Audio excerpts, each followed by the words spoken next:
This podcast is brought to you by Audible, the world's leading source of audiobooks. So if you'd like to support this podcast, there are currently two ways to do it. You can give Audible a try at audibletrial.com/Sam Harris, or you can support the podcast directly through my website at samharris.org/donate. Today I'll be speaking with Jerry Coyne.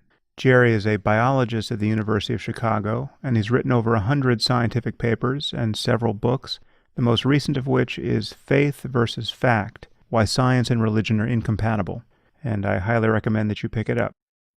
Jerry is one of the more frequent and articulate commentators on the clash between scientific and religious ways of thinking, and he's been a colleague and comrade and friend in this area for several years. I should probably apologize for the audio here. We did this interview remotely, and the recording of Jerry's voice especially leaves something to be desired. But you can hear the clarity of his thinking nonetheless. So without further ado, I bring you Jerry Coyne.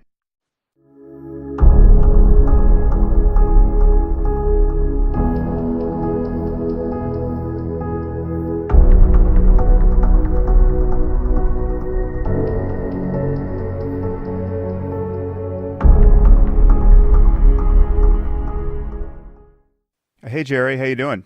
Fine yourself? I'm good. Well, thank you for taking the time to do this. It's you are the first proper interview on my podcast, Oh, really? yeah, which makes me happy. Okay, well, I'm honored. Nice. Well, I was trying to remember where we met. Was that in Mexico at the Ciudad de las Ideas conference? Yeah, that's the first time I met you. It might have been the first time I met Dan, and it was certainly the first time I met Hitch, and the Yeah. last time as well. That was a good conference. It was a surprisingly well organized one.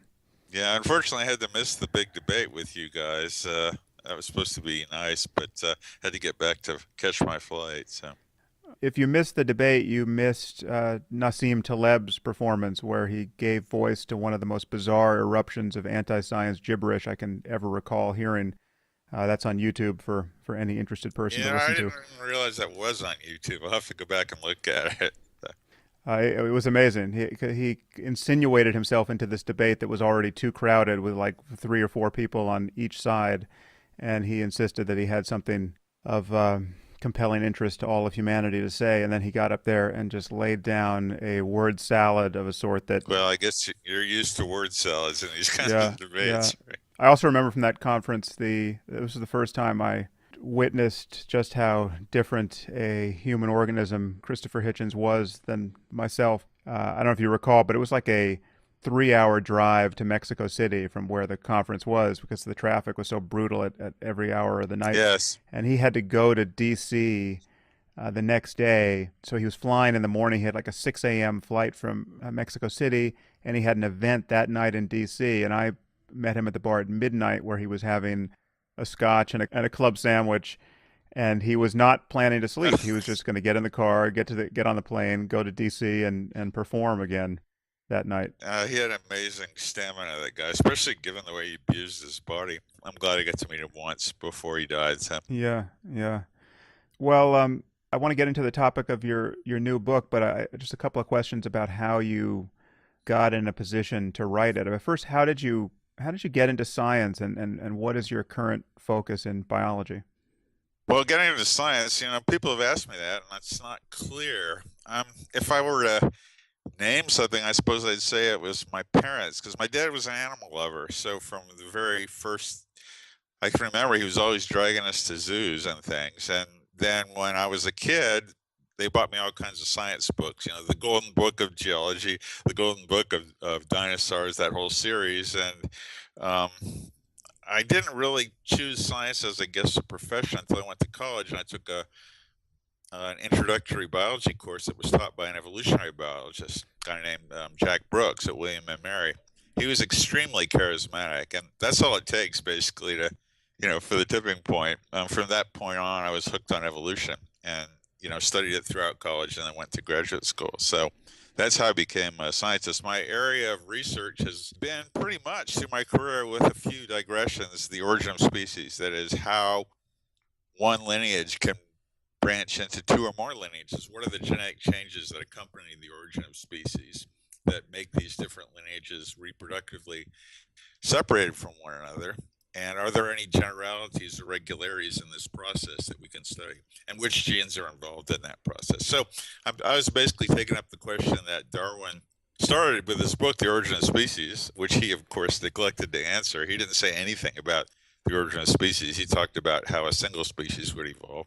And that question lay pretty much fallow until about the 1930s and 40s, and then became fallow again. And I was interested in it, so I started working on it when I went to graduate school. And you're working in Drosophila, or what animals? Yeah, and fruit flies. If you want to study the genetics of how species form, genetics defined in a hard way, then that means doing crosses, not just sequencing DNA, which we couldn't do anyway when I started it. So if you want to, for example, find out where and how many genes distinguish two closely related species for a character like, the sperm motility or behavioral isolation, mating discrimination, or any of their traits, like how they look different or anything, there's no way around that, even in these days of DNA sequencing, except to cross them. And fortunately, in fruit flies, many closely related species can be crossed under lab conditions, and they have a generation time of about 10 days to 2 weeks. So you can go through 30 generations of genetic manipulations in a year, which makes them ideal for this kind of study. Right. Of course, you can't do that with any other organism, except maybe flatworms or something. But at least for studying flies, I've gotten a good deal out of that system. Yeah. And so now you also spend a lot of time policing the boundary of science and non-science, and you've been a very vocal critic of religious dogmatism, and a real ally of mine on that front. And you have a blog, Why Evolution is True, that you do most of that writing on, and now you have a couple of books. The first, Why Evolution is True, where you go into the details of answering that question, and your new one, Faith versus Fact: Why Science and Religion Are Incompatible, deals with the collision between science and religion very directly and very usefully. It's a book I highly recommend people read. What percentage of your time now are you allocating toward doing primary science, and what percent is this more public communication of science slash defense of science against unreason? Well, I'm sort of at the tail end of my scientific career. I turned 65, and I'm actually going to retire within a year. So the amount of new research I'm doing is zero, but I'm cleaning up what I have done, which means writing the final papers that I got on my last grants and everything. So right now and I've been half-time for about a year and a half. So right now I'm segueing from science into more public kind of journalism, writing, etc. Mm-hmm. So right now, I probably spend about 80% of my time doing the latter and 20% of it doing straight science, because that just consists of writing up the research that I haven't finished writing up yet. So right. Well, the thing you focus on in the new book is this phenomenon that we've come to call accommodationism. Can you explain what that is? And do you know, did you coin this word? Where did this word come from? Coin is a good good verb for that.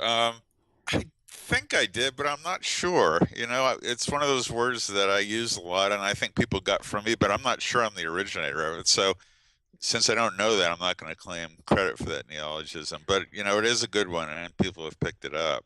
In terms of what it means, it's a view that is held by both believers, agnostics, and atheists themselves sometimes, that there is no inherent conflict or any kind of conflict between science and religion.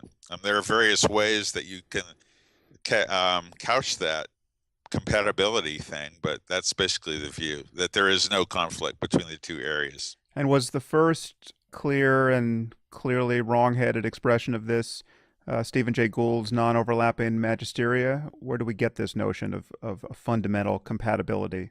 Yeah, actually, he's the guy that made it famous, but I think I have actually the book here. I can find the first expression of it in 1925 by Alfred North Whitehead. I just have a quote from him here that says that, "Remember the widely different aspects of events which are dealt with in science and religion respectively. Science is concerned with the general conditions which are observed to regulate physical phenomena, whereas religion is wholly wrapped up in the contemplation of moral and aesthetic values.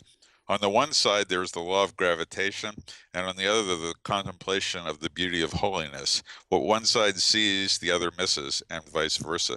So that's Whitehead in 1925, Hmm. anticipating Gould by 74 years, saying basically the same thing, that it's the separate magisteria view. Gould, of course, made the view famous because he was a famous scientist. The public lapped up his works, and he wrote a whole book on this, what he calls the NOMA, or non-overlapping magisteria hypothesis. Plus, everybody loved the idea, why can't we all get along? That's a very popular idea. You can't be wrong if you say something like that. And, it was a famous book. But, you see this kind of view of non-overlapping magisteria scattered throughout the discussion of science and religion, throughout the 20th century. Just to be clear about what non-overlapping magisteria are, so the idea is that there are these two domains of expertise that are separate, and one is the purview of religion, the other is the purview of science, and they don't overlap. So in principle, there can be no conflict between science and religion. That's correct, because I mean it's like a Venn diagram with two circles that don't intersect, so there's no overlap. Yeah. I mean, I think Gould was badly wrong about that, but that was his thesis. One sphere, just to be clear, is the domain of investigating what's real in the universe, and the other domain, Gould said, was the bailiwick of meaning, morals, and values, which is the religious circle. Yeah, I just can never understand why this idea has a half-life of more than like 90 seconds among smart people. It's like, because clearly every religion is making claims about certain invisible things and certain ultimate fates really existing for people and souls and various corners of the cosmos. There are invisible spirits, there are souls, there are gods, there's a hell you can go to or successfully avoid. These are all claims about the way the universe is, and how someone like Gould could think they don't trespass on the terrain of science. I can't even begin to see how this confusion is arising in someone like him. I think this book is a bit disingenuous. I knew Steve. He was on my thesis committee, and he was a diehard atheist, if there ever was one. I don't know if this book was like a psychological burp in him, or that it was a gambit to gain popularity with the public. I just find it hard to believe, knowing Steve. I mean, he's, passed on now, that he would really believe this. But, when faced with the kind of argument you made, that which I agree with 100%, that almost all religions, there may be a few outliers, make statements about what is real in the universe, Gould would claim that that's not real religion. So, for example, creationism, which is a staple of Christianity in the United States and is accepted by about 43% of all Americans, young earth creationism, is a tenet of Protestantism, of many Protestants. And that's a claim about the real world. I mean, Genesis talks about it, basically how old the earth is if you calculate it back. It talks about everything being formed at once. It makes statements about Noah's flood. All of these things are not only scientific statements, but they're scientifically checkable. So, what Gould did when faced with that is he said, well, that's not real science. I mean, sorry, that's not real religion. That's, I don't even remember what he calls it. I talk about it in my book. But he finessed the problem by just defining away as not religious those statements that religion makes about reality. And so, of course, tautologically he was correct, but it doesn't make sense. And theologians have glommed on to this evasive maneuver he made. Now, that, in some circles, it's still popular to deny that religion does not make statements about reality. There was an article by Tanya Luhrmann in last Sunday's New York Times referring to another paper by I think a Belgian philosopher, who claims that religious statements of fact aren't the same as the kind of fact that we think of when we say there's a table here, or, the earth is 10,000 years old. They're what he calls statements of religious credence. They don't have the same factual or epistemic content as factual statements. So there's a whole lot of so-called sophisticated religious people who take a different tack from Gould and claim that religion is not about factual statements at all. And, I would take issue with that. And I assume you would too. So, they too would sign on with Noma. But most theologians have rejected Steve's statement. because just on the religious side, because they recognize that their own faith makes claims about reality. To take Christianity as the example, if you think that Jesus really existed, you're making a claim about a historical person. And if you think that he really survived his death and in some sense persists and can hear your prayers, and that he may be coming back to earth to raise the dead in turn, you're making claims about biology, you're making claims about the human survival of death, you're making claims about telepathic powers of a now invisible carpenter, you're making very likely claims about human flight without the aid of technology. Yep. I mean, it's very frustrating. And this is as you I think suggested, also related to the idea that many people have that religious beliefs don't actually lead to any significant human behavior in this world, because religious beliefs are in principle vacuous and they're only about solidarity and community and finding this sort of nebulous meaning in life. They don't actually lead to concrete behaviors that we need to worry about. So jihadism is not the result of what any specific Muslims believe. It's politics, it's economics. And so religious belief is not worth worrying about. It's an attitude that many of our fellow atheists hold, and that therefore they see no reason to oppose people's religious certainties, even when they're seeming to encroach in the public sphere and in the kinds of public policies that members of our own government want to enact. They continually doubt that religion is at the bottom of those policies, whether it's opposition to gay marriage or embryonic stem cell research or whatever it is in the context of the United States. And I find it incredibly frustrating to interact with this kind of denialism, which is the other side of what you're calling accommodationism. Yeah, it's interesting. There's actually two claims there. The first one is that religion does not make any meaningful statements about reality. And the second claim, which can be separate from that, is that religious beliefs don't lead to behavior. I mean, those things aren't necessarily connected with one another. But it would be an interesting exercise to see if those people who claim that religious beliefs don't have epistemic content are the same people who deny that, for example, belief in the Quran leads to suicide bombing. I think somebody like Karen Armstrong would instantiate both of those views. Yeah, She has yeah. this apophatic view of religion that you can't say anything about God, and of course she goes around and claims that everything that bad that religious people do is not based on religion themselves. So, you know, Yeah.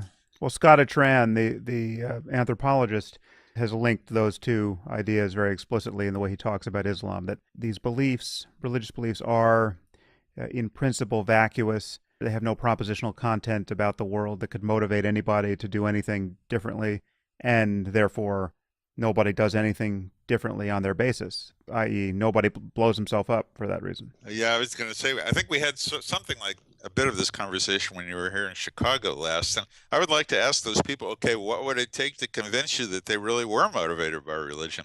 I mean, they're like theologians in a way that there's nothing you can tell them to disabuse them, or no evidence whatsoever that would convince them that they're being motivated by religion, because they can always think of a way that it's something else. So I'd like to ask them to write down a list of, okay, what would it take you to show that? I mean, I saw your interchange with Atran. I guess it was in 2006. I read that yesterday, and I was simply astounded that he could say the things he did about, I mean, and then you showed a video of a Muslim preacher reciting from the Quran, and you said it was very moving. And I looked at that, and it was. The words were beautiful. The musicality was great, and he was talking about hellfire and how, Yeah, and people were weeping. It's hard to yeah, believe that yeah. any kind of emotional reaction like that could not be caused by belief in the propositions that the preacher is actually laying out at the time. It wasn't the music that was making him cry. It was the fact that Right, they were right. part of this great movement of belief. So I think to anybody who's not blinkered by some kind of accommodationist desires, it's palpably obvious that so much behavior is motivated by religious belief. I mean, look at creationists. If they don't really believe in the tenets of Genesis, why are they trying to force them to be taught to everybody in schools? Why are they opposing evolution if it's just some kind of, metaphor that they see in Genesis? I don't think that's the case. I think they really do believe that the words of Genesis are true, and that's borne out by polls that show that a substantial proportion of Americans take the Bible as literal truth. Yeah, and you made in that conversation in Chicago the very useful observation, which I have now reiterated many times, which is this is a double standard that people like Tran and Armstrong and everyone else has not copped to, because they never ask that we justify or that we doubt the political or economic rationales put forward for human behavior. Yep. So, for instance, when someone like a member of the KKK says, I'm doing all this stuff because I hate black people, I'm really a racist, and this is my core political ideology, nobody doubts that racist hatred of black people is really motivating this person. We would never try to look for an underlying motive there that negates the claim that he is in fact really racist. But when we have someone expressing their religious opinions or the religious expectations, the idea that they're going to get into paradise behaving a certain way, or the idea that homosexuality is anathema to God, accommodationists insist upon finding some layer below that, which is the true reason why a person is behaving as he is. Yeah, this is a good example of confirmation bias. I mean, theologians behave the same way. They'll accept evidence that substantiates their religious beliefs, but anything that goes against it, they reject or work it into their, worldview somehow. These accommodationists in terms of politics and religion are exactly the same way, and I can't help but believe that this is just one more symptom of the unwarranted respect that people have for religion and faith. They just cannot bring themselves to claim that religion could make anybody do anything bad. I mean, if people like us can admit that religion can sometimes make people do good, I don't see why they can't admit the same thing on their side. Yeah, and let's put a finer point on that, because I freely admit that religion can cause people to do extraordinary things which are good, and many of which could be unthinkable but for that specific person's religious beliefs. I mean, it's certainly possible that there are people who would only go to Africa to aid in a famine because of what they believe about Jesus and about the importance of spreading his word, and that those same people couldn't find a truly rational secular motive to behave that way. It's not to say that rational secular motives don't exist, but for any one person, it's quite possible that he's not going to get out of bed in the morning and do good but for believing certain irrational things about God or about his fate after death. That's totally possible, and there seems no reason to deny that. Yeah, that's another example of the double standard. I mean, if we can admit that religion is such a psychological motivator that it will drive missionaries to places that are, well, God-forsaken in both respects, and sacrifice basically their well-being in their lives to do this kind of stuff, why do they deny that it could also motivate people to do things that we consider bad but they consider good for their religion? I don't really understand the whole thing, except that the people that usually do that show this overweening respect for faith. Yeah. Now, so what do you make of someone like Francis Collins? Because obviously one argument that we hear for the compatibility between science and religion is essentially an existence proof in the person of someone like Francis Collins. Here you have a scientist who is a working scientist who is in fact, in Collins's case, an evangelical Christian. So there it is, proof that science and religion are compatible. And he says that they're not only compatible but mutually supportive. What do you make of the riddle of his mind? Well, there's two claims there. The first one is compatibility. The second is mutual support. I would take the second one first and say that that's not true at all. If you look at what science does to religion, it doesn't support it because it never substantiates the claims of religion. The history of science's incursion into religion is simply to whittle away its truth claims to, almost nothing. So I don't know how anybody can claim that science supports religion these days, except maybe for the claim that Collins makes that I'll talk about in a minute. In terms of religion helping science, it doesn't do anything. As Laplace said, we do not need that hypothesis anymore. Collins, when he enters his laboratory to do work, or I presume supervise his sequencers, leaves God at the door. You don't get anywhere in science by assuming that there's any kind of divine or numinous reality. And about the claim that science and religion are compatible because one person can do both, or that there's a lot of religious people who are friendly to science, or a lot of religious scientists which and all of that is true. To me, that just shows a form of compartmentalization rather than compatibility, that people can have two divergent worldviews in their head at the same time and somehow manage to live as a unified person in that way. So I deal with this and these other specious claims of compatibility in the book. But my response to Collins would be, well, Catholicism and pedophilia are compatible because there's a fair number of Catholic priests who are pedophiles, and they don't think there's anything wrong with that. Well, that's compartmentalization. That's not compatibility. So showing that one person instantiates two sort of conflicting views is not, for me, an argument in compatibility. Or if you want to be a little less invidious, you could say science and creationism are compatible because, after all, there are some scientists who are creationists. Not a lot, but there are some. So to me, that's an argument for compartmentalization and not compatibility.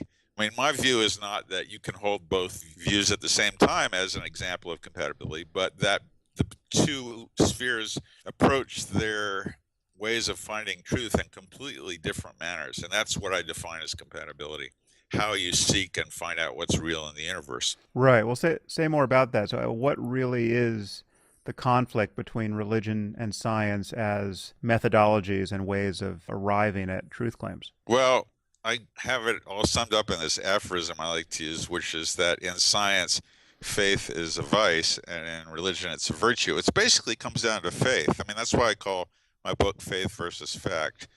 It's about religion and science, but religion is basically the most widespread instantiation of faith, which is belief without evidence sufficient to convince any reasonable person.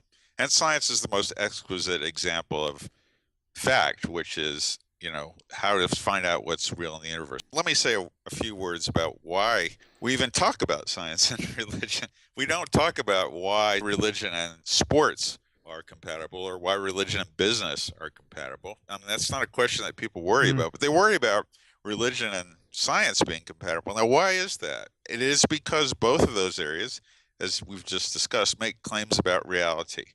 And any theologian worth his or her salt is going to admit that. You mentioned some of those realities, Jesus, the resurrection, the afterlife, hell, and things like that. So in a way, religion is a science in that it makes claims about reality and it has hypotheses, but it's a pseudoscience because when its way of finding out what's real, or its way of substantiating its claims, is based on faith, authority, dogma.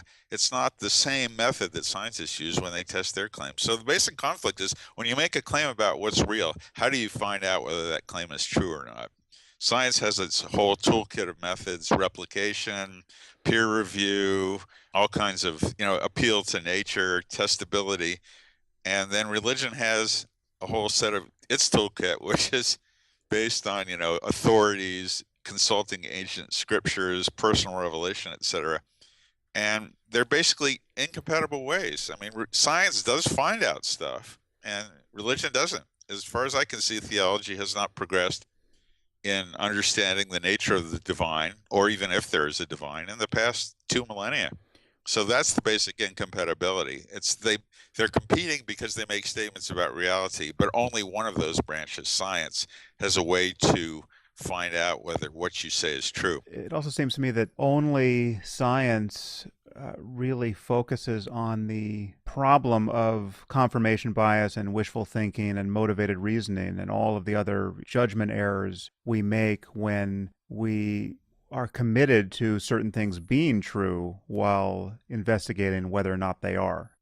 It's only a science where you really see the necessity of getting your agenda out of the way and testing to see whether you have fooled yourself. It's Richard Feynman's famous line that science is the art of not fooling yourself, and you have to remember that you're the easiest person to fool. Right. I love that statement. I mean, that encapsulates the nature of the scientific enterprise better than any description of science. I mean, science is basically a set of tools that have been honed by experience to find out what's real. And part of it is you have to brutally eliminate the desire or any kind of manipulation which would help you find what you want to be true, or what you believe to be true, or what you find emotionally satisfying.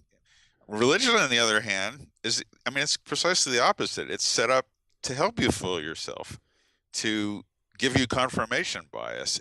And there's anything that goes against your religion. You somehow either turn it into a metaphor, so it's still there to buttress your religion in some sense, or you just reject the fact, period. So that's why I call religion a pseudoscience. I mean, in effect, religious people are like, they're not going to like hearing this, but they're like people who claim they were abducted by UFOs, or people who believe in ESP or telekinesis, or conspiracy theorists. They have this view which they find emotionally satisfying. It is a hypothesis about reality, but when it's disconfirmed, they have all these tools that they use to reject that disconfirmation. It's the exact opposite of science. So in many ways, theologians behave exactly like ufologists behave.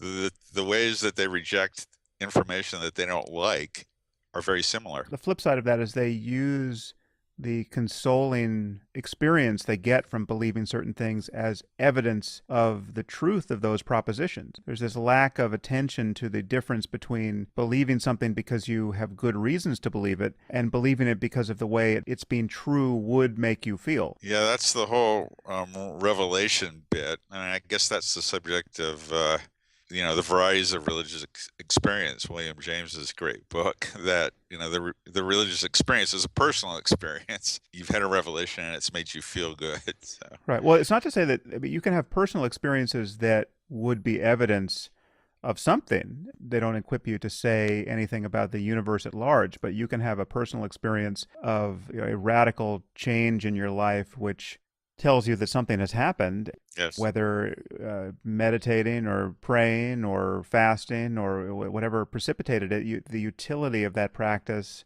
may then be easily demonstrated by just noticing changes in your experience. So it's not that experience is of no value in considering, what is worth paying attention to and how you want to live. It's just that the idea that among the reasons for believing something to be true is how that truth makes you feel, that is something which science ruthlessly and quite appropriately dissects out of the truth-gathering enterprise. True. Whereas religion makes a virtue of that very delusional mechanism, where I'm seeing the universe the way I'm seeing it because I want it to be that way. I wouldn't want to live in a universe where there was no God. I wouldn't want to live in a universe where I'm not going to be reunited with my loved ones in an afterlife. And that makes sense to people. In terms of the public communication of science, it seems to me that fundamental reasoning error is something that has to be illuminated again and again. Only religion gets to play by those rules, and this then migrates into the rest of culture where we have people, opposing gay marriage. Why? Because their faith tells them that marriage is between a man and a woman, and that's the only argument they ever feel required to give. And this is a point I made in The End of Faith. If your neighbor said he believed he had a diamond in his backyard that was the size of a refrigerator and he spends every Sunday digging for it, you would never accept as a sane reason for this behavior that this gives his life meaning, or that he wouldn't want to live in a universe where there wasn't a diamond in his backyard the size of a refrigerator. I just don't understand that attitude. It's not so hard to see that people can go wrong when they take to be true what they want to be true. I mean, we face this every day, but it's only religion where we actually have respect for that belief, as opposed to thinking that it's nuts. I personally don't get it, and I guess a lot of people don't, but there's something about religion, and I don't know what it is, that leads to this double standard on so many levels. And this last chapter of my book is about sort of this. I mean, what's the harm in thinking that science and religion are compatible, or that faith and reason are compatible? It's because faith leads you into alleys where it's not necessarily good for society, because religion is wedded to a code of conduct as well as a system of personal beliefs, and that code of conduct plays out in the public sphere with laws against gay marriage, the sort of invidious behavior of the Catholic Church towards AIDS. Also, I call that horizontal pollution, and there's vertical pollution, whereby everybody thinks they have the right to indoctrinate their own kids into their own personal truths about the universe. So it never stops. So. One other problem you and I have run into is we meet people who deny that Islam plays any role in manufacturing the phenomenon of jihadism and Islamic terrorism. And most frustratingly, we see someone like Ayaan Hirsi Ali treated terribly by people on the political left and attacked by liberal, quote, feminists and not recognized to be the feminist icon she really should be championed Hmm. as. And so you and I both reacted to some of the derision she received when she published her new book, Hmm. Heretic. And so I just wanted to get your thoughts on that phenomenon. Why is someone like Ayan not seen to be a true champion of the emancipation of women in the developing world? That is a puzzling problem. I mean, one would think that she would be, given her horrible background, her mistreatment by Muslims, the fact that she's a woman of color, the fact that she's a woman, that she would be that feminist icon, and yet she's vilified by the left. I think it's the ultimate reason. They'll use a lot of other reasons. I mean, they have excuses. We'll go into those in a minute. It's because she's going after Islam, and Islam is off limits these days to the left. It's okay to make fun of the Jews. What's the institute? Oh, Amnesty International. Sorry, Hmm. they just turned down a resolution to condemn anti-Semitic acts in Great Britain. They just had their international meeting. They voted every resolution up except for the one that said we condemn anti-Semitism in Great Britain. We should investigate the problem. And that was voted down by Amnesty International. If that had been Wow. Muslims, I mean, there would have been no problem. That act would have sailed through. It's the kind of world now where it's okay to be anti-Semitic in the left, at least for many people, but not to be anti-Muslim because, and you know this as well as I do, Sam, Muslims are perceived as oppressed people. I am here CLE because she is so vociferous in criticizing Islam, and rightfully so, I think, has to be silenced. And they'll use any excuse to do that. I mean, there's these nominal excuses, like the statement she made in her speech at the American Atheist Convention that American gays, the worst that can happen to them is they can't buy a cake. Whereas, Hmm. under Islam, gays get killed. But she said a lot more than that. They pick out these sound bites and use them against her. On my website, she's been criticized for being married to a conservative. I don't Right. understand what that has to do with her views. She worked for a conservative think tank. I don't think she does anymore, but that was the only group that would hire her. She talks about that in one of her books. So once they've decided to demonize her, and I think it's because she's going after Islam ultimately, then they can find any number of excuses why this woman should be reviled and mocked and stuff. But ultimately, I think Islam, and you know this as well as I do, is sort of off limits now as a subject of criticism for the left. And it's because we have this tension between our historical hatred of oppression, and yet we see in a group that is considered oppressed trying to remove the Enlightenment values that the left also stands for.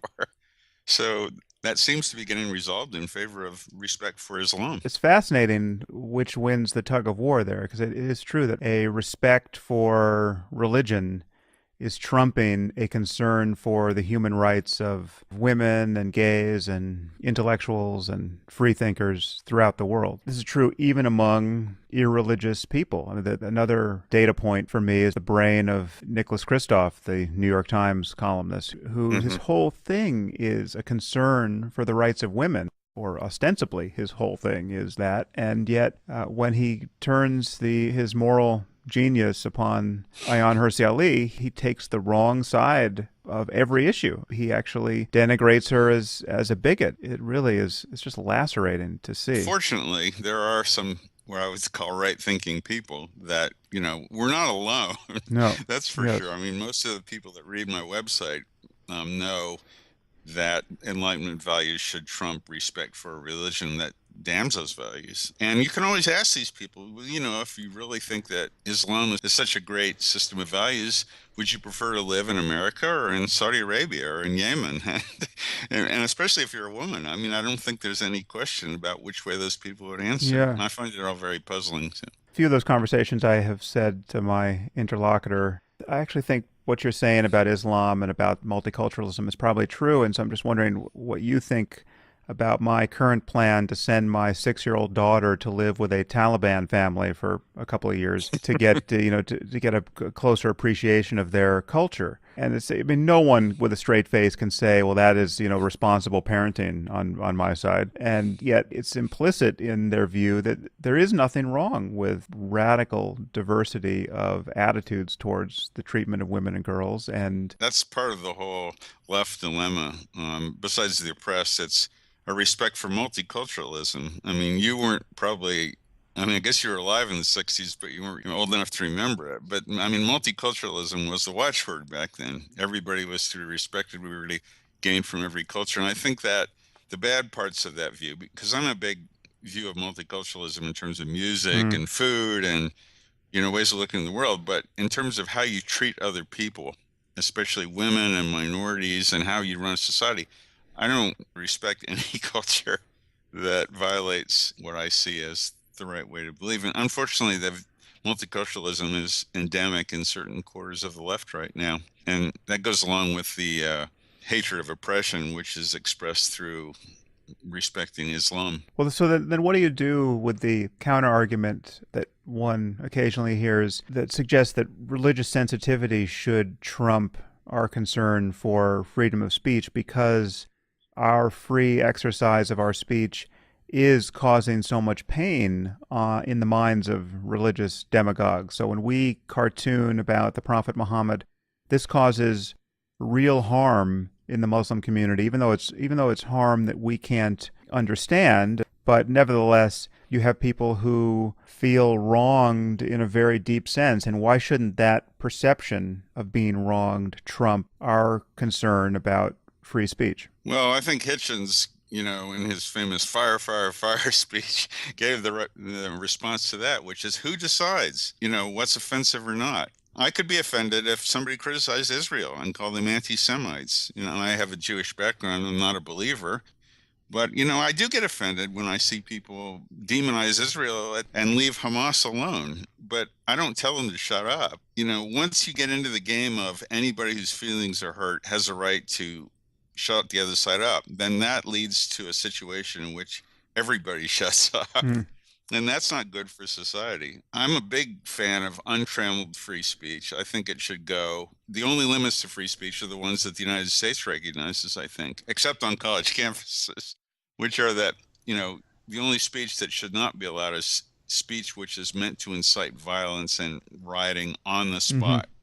That doesn't count making cartoons or anything like that. I'm in favor of allowing the Nazis to march through Skokie as they did. This whole wave of hurt feelings stuff, if we keep catering to that, it's a road to totalitarianism and censorship of everything, because everybody can be offended. And once you learn the lesson that Islam is teaching us now, which is if you protest that you're personally offended when somebody says something you don't like, and maybe if you riot and kill, you will win, other people are going to learn that lesson and do the same thing.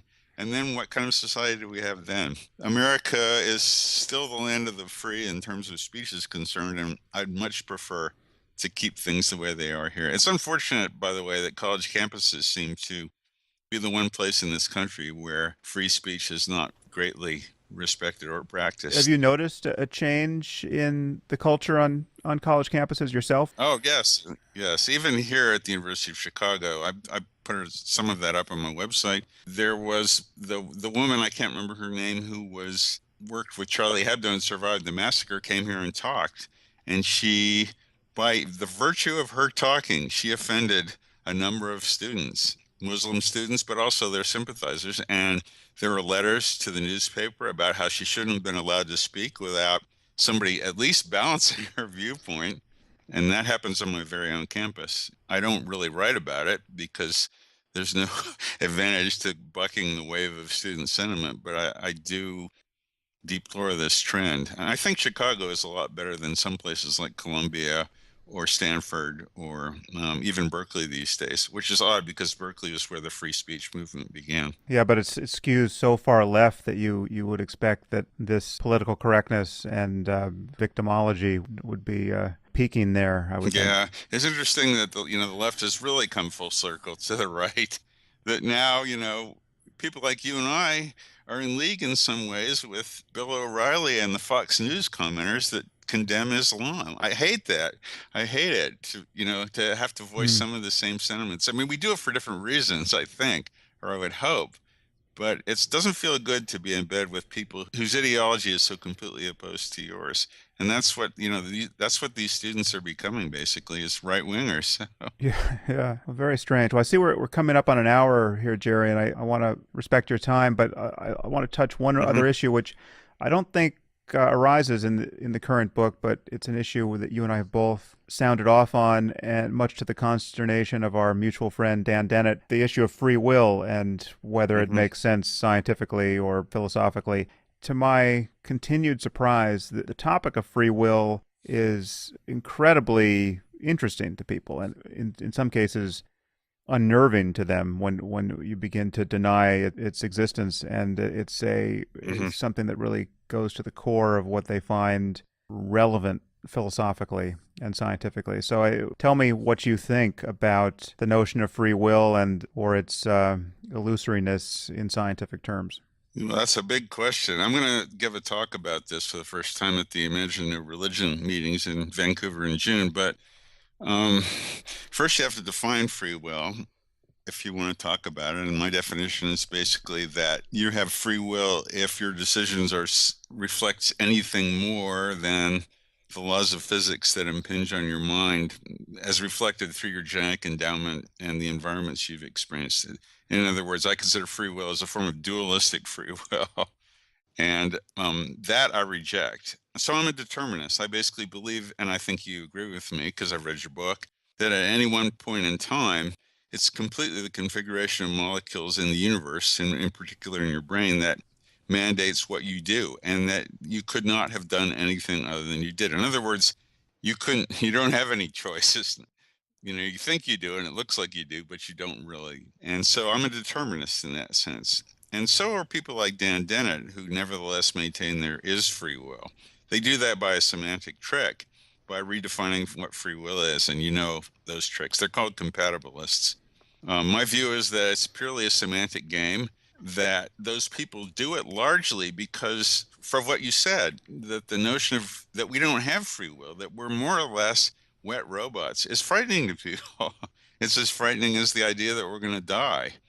Now, we have to accept death because we see it all around us, but it's harder for people to accept that your brains are reflecting the laws of physics, and so they reject it. Even Steven Weinberg at the naturalist meetings in Stockbridge a couple years ago, as a physicist, a determinist, and an atheist, would not accept the fact that he could not have decided otherwise at any given moment. So if somebody as smart as that finds free will so appealing that they'll believe it regardless of all the evidence, then you can see how seductive a notion that really is. It's interesting. I now notice an unhappy analogy and really symmetry between the compatibilism versus our version of determinism on the one hand, and accommodationism, which we've been talking about for an hour, and the recognition that there is a zero-sum contest between faith and reason, or religion and science. Right. They have a non-overlapping magisteria idea. That's right. Here. I see people like, and let me say, because Dan's going to hear this probably, and so let me say, Dan, I love you and I'd hug you if you were here, but I don't agree with your views on compatibilism at all. I think that compatibilists who redefine free will to mean things like free will means doing something without a gun to your head or without being locked in prison, or or that humans are complex, and so we have a lot more inputs that go into our outputs, and that constitutes the redefinition of free will. It's a lot like theology. First, in several respects. First of all, because they redefine something, which is free will. In the case of theologians, it's God, so that it is palatable to people. It doesn't disturb them so much. They're immune to challenges. It's basically a semantic game. They play the same game, and they do it like theologians because they think that society that doesn't believe in free will is going to run amok. I mean, people have said this explicitly. Dan said it. Eddie Namias, I'm not sure that's how you pronounce his name, has said it. They think that if we realize that our behaviors are really determined, we're going to become either nihilists or criminals. It's odd that Dan says this because he criticizes belief in belief. That is the belief that religion is good for other people, if not for you. On the same grounds that without believing in religion, people are going to run amok or they'll be nihilists. There's a sort of asymmetry there. It's not true, of course. I mean, I don't Yeah. believe in free will, neither do you, and I think we consider ourselves upstanding people. To me, the real important issue is not how you define free will. It's the issue of determinism, which is the really important one. And every philosopher practically is a determinist. They know you could not behave other than you do at any one time. And yet some people will say, well, okay, that's still okay. We have a form of free will. I think, as you say in your book, that you could construe that as saying we're puppets that love our strings. So there are some aspects of this that I find surprising when I've tried to unpack what I think are the moral implications of believing what we believe about determinism and therefore a person's ability to do other than what they do.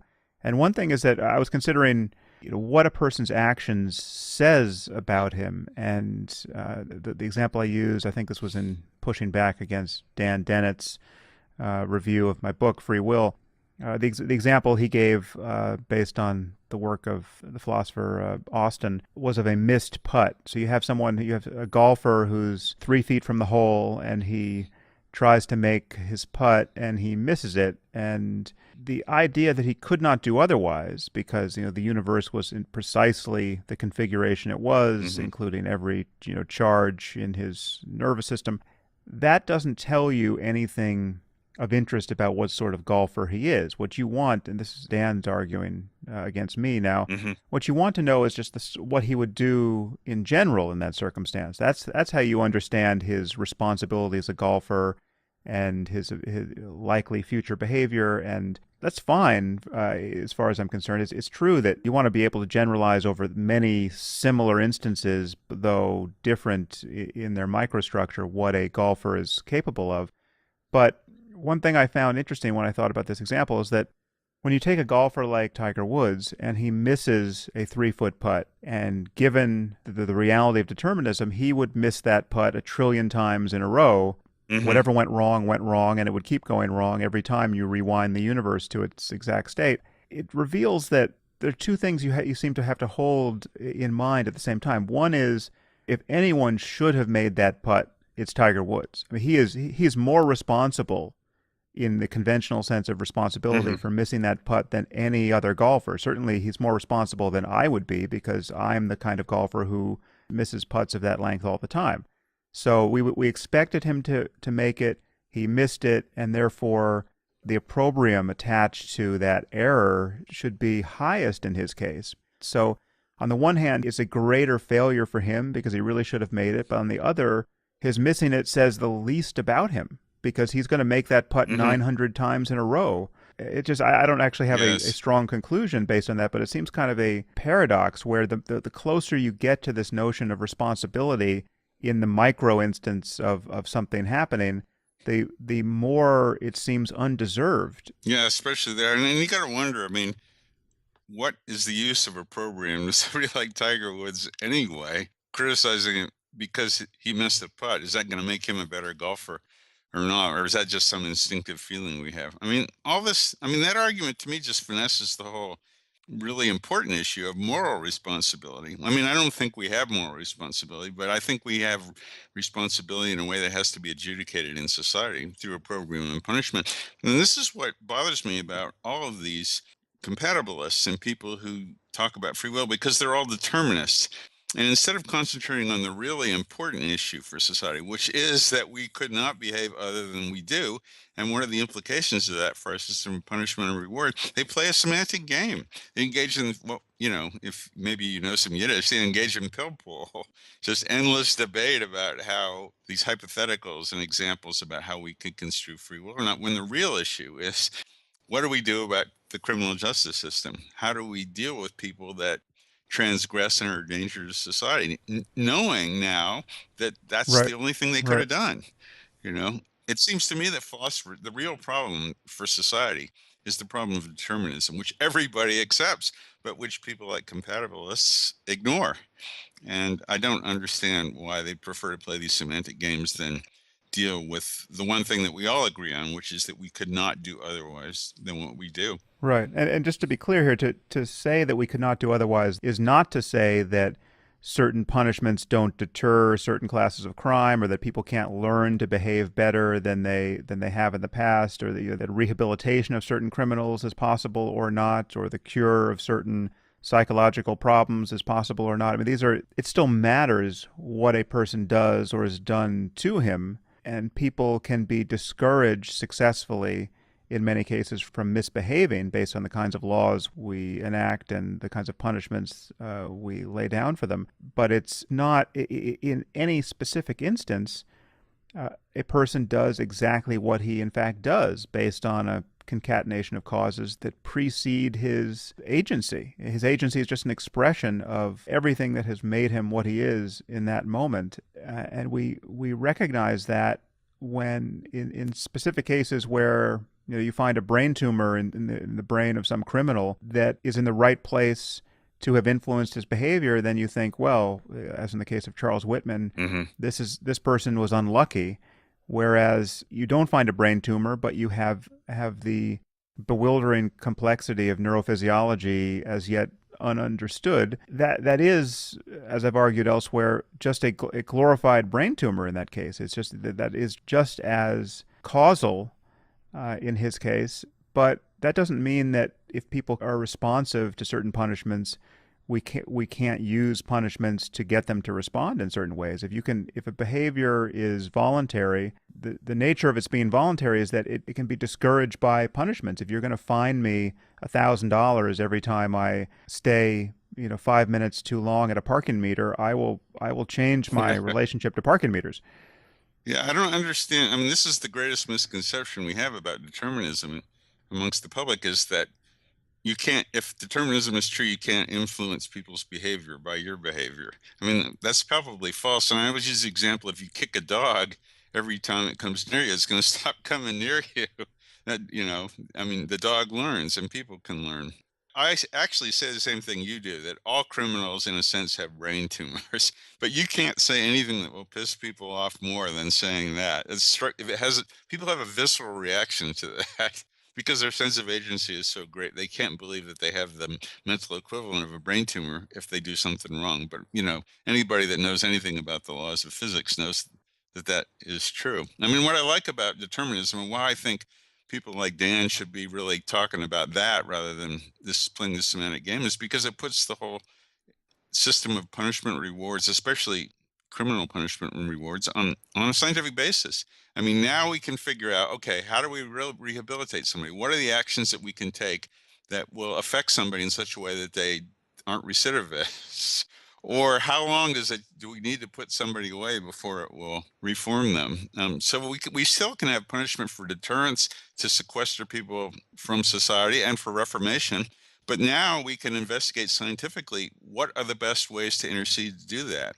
And we can do all that without saying these people are bad, that they're morally responsible, which I don't think they are. The only thing we get rid of is what we don't want anyway, which is punishment out of vindictiveness, punishment for retribution.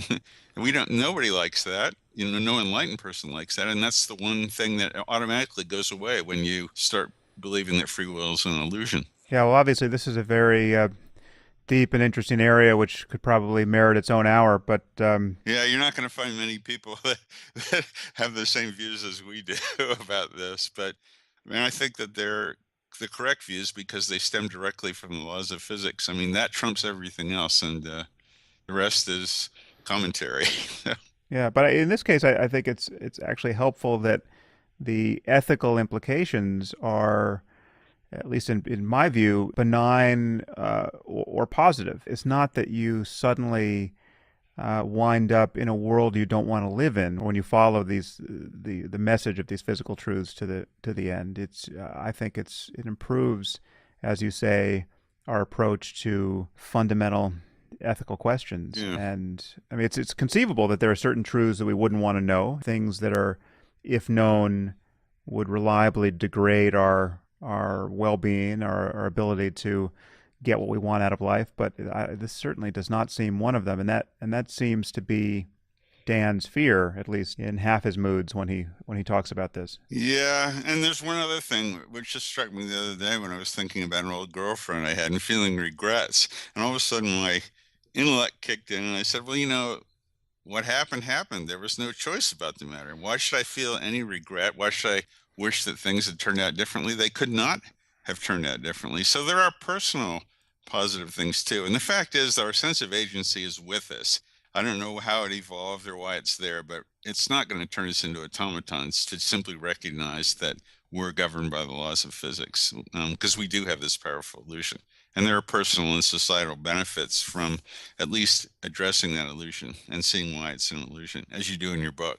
Yeah. I mean, honestly, just to go one epiphany further, I don't actually have the illusion when I pay attention. I mean, for me, a moment of, what I would call mindfulness or meditation is synonymous with just noticing that everything arises on its own, including thoughts and intentions and preferences and fears. It's just, everything is just springing into view, whether it's a matter of just the phenomenology of my own mental life or things, perceptual experiences that I notice in the world or my perceptions of the world.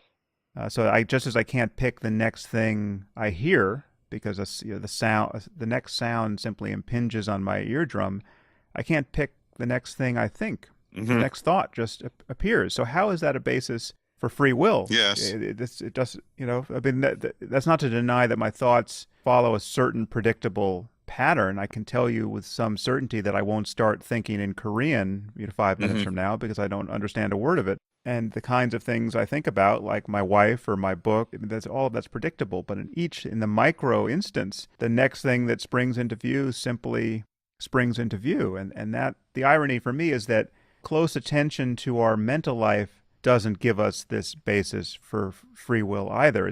Most people think that there's this very strong experience of free will that we just can't figure out how to square with reality. But if you look closely, I would argue the experience itself begins to break apart. And again, its breaking apart is not harmful to you. Yeah, that's a level of spiritual advancement I haven't attained yet. But I agree with you completely. Right. I'm just wondering if this is just a personal question. So do you live on two planes at once then? When you go into a restaurant and you order a steak, are you thinking about ordering the steak when you do that? I mean, you're aware that this piece of meat floats into your mind and, wondering where it came from, or because that seems a very different way of living than most people do. It's not a matter of thinking about the origins of impulses and intentions. It's just noticing that one thing arises or doesn't in a way that I can't account for. That I being the conscious witness of my experience can't account for. So on certain occasions a desire for steak will arise, and on others it won't. And I am motivated precisely to the degree that I am, and no further to resist it or to indulge it. And it's just, there's a fundamental mystery of why anything happens as it does in any instance. But it is not a matter of adding more thinking to the experience. It's just a matter of just noticing that in this instance, a desire for one food as opposed to another is arising. And if you asked me why that was the case, the honest answer is I don't know in every case. Well, no, I mean, not in every case, right? Just to pursue this a bit further, because you could actually think about it. When you say I want a steak, then you can think, well, why do I want a steak? Because I haven't had a steak in 3 days, or I feel protein deprived, You can review the influences on your mind and make some in many cases a plausible guess as to why you have been influenced the way you have. So I could have just seen a commercial for steak, and when I walked into the restaurant an hour later, I can consciously recall that commercial and how much that made me want to eat steak then, and now I want to eat it now. And so the causality seems explicit. But what I still can't get behind or understand is why did the commercial have that effect on me in this case and not in another case? Why and Yes. why did it have the effect that it Right. Yeah, I understand. precisely to that degree, and or why didn't it have the opposite effect, where I thought, oh God, haven't I eaten enough steak? My ethics are more in line with being a vegetarian. That's kind of disgusting. Why would I want to eat that?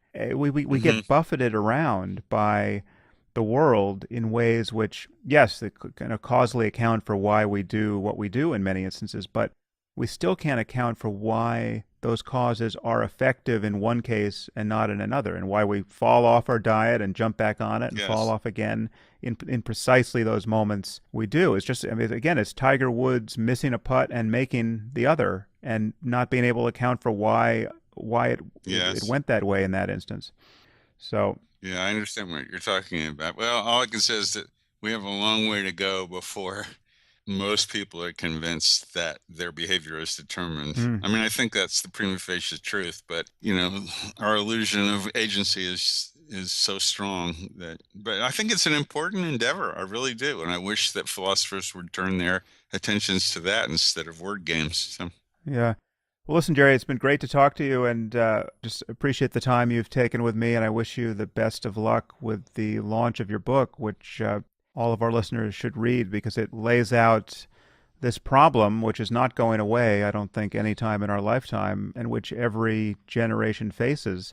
Just how is it that you form a rational picture of the world which allows you to find a durable way of collaborating with strangers, and what are the primary impediments to doing that? And I think you and I both agree that religious dogmatism is high on the list of things to worry about there. yes, well, thanks for the conversation, and I appreciate your endorsement. Yeah, well, good luck, and we'll keep it up in both our trenches. Okay, take care. Take care, Jerry.